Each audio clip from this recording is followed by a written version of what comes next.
Hey everyone, it's Ellen from the Kennebecase's Watershed Restoration Committee, and welcome back to another Watershed Walk.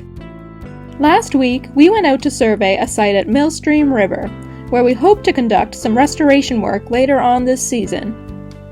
R5 Environmental came with their equipment and showed our members how to set up a survey site as well as use the total station. This machine measures both the horizontal and vertical angles as well as distance, which will allow us to construct a topographical layout of the site. The total station stays in one spot so that it can measure the angles and distances between itself and multiple points. One person is responsible for adjusting the focus on the station and lining the viewpoint up with the center point of the prism held on top of a pole by another person. A measurement is made when the station's laser connects with the prism. We take multiple measurements, the person in charge of the prism pole moving to different points of elevation on land, at the water's edge, and in the stream.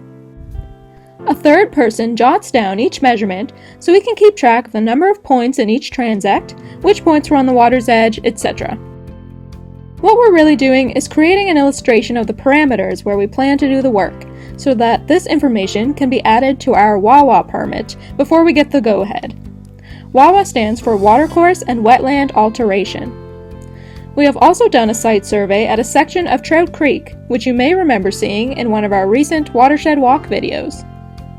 Because these banks are so degraded, the KWRC plans to do some bioengineering restoration work as well as riparian tree planting to stabilize the banks. Head over to our website, kennebecasesriver.org, to learn more about our bioengineering techniques. That's all for this week, but feel free to check out our previous videos, which go into more detail about erosion and why bank stabilization is important. Thanks, as always, to our sponsors for making the work we do here at the KWRC possible. Please subscribe to our YouTube channel and follow us on social media to stay up to date with our environmental endeavors. Thanks for tuning in to this week's Watershed Walk. See you in the next one.